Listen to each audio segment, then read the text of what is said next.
السلام علیکم جیو اسٹریٹجسٹ کے معزز ناظرین، خوش آمدید۔ دوستو، آج کا موضوع بہت اہم ہے۔ آج ہم آپ کو متحدہ عرب امارات کی امریکہ سے 23 ارب ڈالر کی مہلک ہتھیاروں کی ڈیل کے بارے میں بتائیں گے، جو پورے مڈل ایسٹ میں طاقت کے توازن کو بگاڑ کے رکھ دے گی۔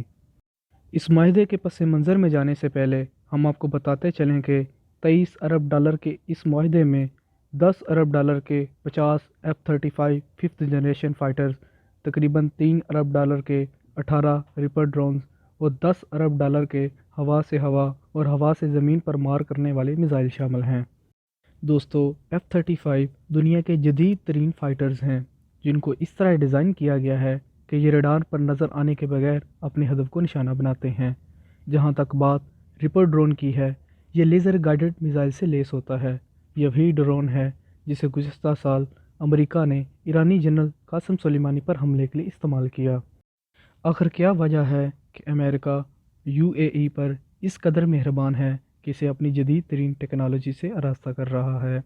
ناظرین، یہ ثمرات UAE کو اسرائیل کو تسلیم کرنے کے بعد دیے جا رہے ہیں۔ شروع میں اسرائیل نے UAE کو F-35 دینے کی سخت مخالفت کی، لیکن بعد ازاں امریکہ کی اس یقین دہانی کے بعد کہ خطہ میں اسرائیل کی برتری کو نقصان نہیں پہنچے گا، اسرائیل نے بھی رضامندی کا اظہار کر دیا۔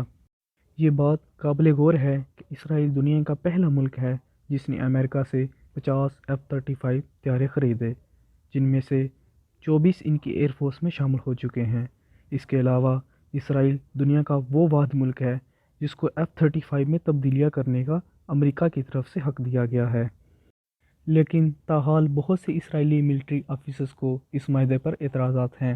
اس کے علاوہ امریکن سینٹ اور ہاؤس آف ریپریزنٹیٹیو نے بھی اس ڈیل پر تحفظات کا اظہار کرتے ہوئے کہا کہ اس سے خطے میں طاقت کا توازن بگڑ جائے گا، اور نیز یہ کہ متحدہ عرب امارات جیسا ملک جس کے روس اور چائنا کے ساتھ بھی اچھے تعلقات ہیں، اس کو اتنی حساس ٹیکنالوجی دینا پریشان کن بات ہے۔ ان سب اعتراضات کو نظر انداز کرتے ہوئے سابق امریکی صدر ٹرمپ نے ایک پریس کانفرنس میں کہا کہ UAE کے پاس بہت پیسے ہیں اور وہ ہمارے جدید ترین فائٹر خریدنا چاہتے ہیں اور ہم ان کو دیں گے۔ ناظرین، یہ بات انتہائی دلچسپ اور حیران کن ہے کہ سابق امریکی صدر ٹرمپ نے اس معاہدے کی منظوری اپنے عہد صدارت کے آخری دن اس وقت دی جب صدر جو بائیڈن کی تقریب حلف برداری میں محض 1 گھنٹہ باقی تھا۔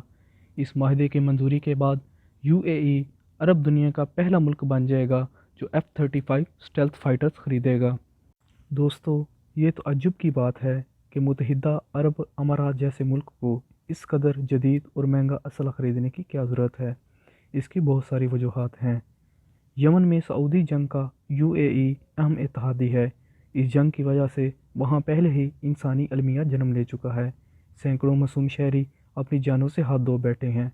یمن کے اوپر یونائٹڈ نیشنز اور انسانی حقوق کی تنظیموں کی رپورٹس انتہائی تشویشناک ہیں۔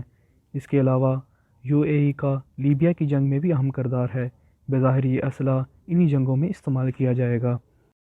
مزید یہ کہ اسرائیل اور متحدہ عرب امارات ایران کو خطہ میں اپنے سب سے بڑا حریف تصور کرتے ہیں، اور اس طرح ان دونوں کا گٹھ جوڑ کوئی اچھا شگون نہیں ہے اور یہ خطے کو مزید تباہی کی طرف لے جا سکتا ہے۔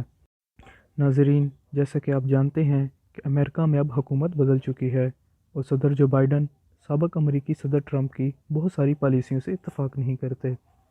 امریکہ کا اسرائیل کے ساتھ بہت اہم اور پرانا معاہدہ جو کہ QME کوالٹیٹیو ملٹری ایج کے نام سے جانا جاتا ہے، اس معاہدے کے بعد امریکہ اس چیز کا پابند ہے کہ خطہ میں کسی بھی ملک کو ایسی ٹیکنالوجی نہیں دی جائے گی جس سے اسرائیل کی برتری متاثر ہو۔ جو بائیڈن کے نئے منتخب کردہ secretary of the state Blinken نے ایک بیان میں کہا کہ اس معاہدے پر بخوبی غور کیا جائے گا کہ کہیں QME ایگریمنٹ تو متاثر نہیں ہوا۔ لیکن سب سے اہم سوال یہ ہے، کیا صدر جو بائیڈن امریکہ میں بہت زیادہ اثر و رسوخ رکھنے والی اسرائیل لابنگ کا مقابلہ کر کے اس معاہدے کو باہر رکھ پائیں گے کہ نہیں؟ دوستو، یہ تھی ہماری آج کی ویڈیو۔ اگر آپ کو یہ ویڈیو پسند آئی ہو تو اس ویڈیو کو لائک کریں، چینل کو سبسکرائب کریں اور کامنٹ سیکشن میں اپنی قیمتی رائے کا اظہار ضرور کریں۔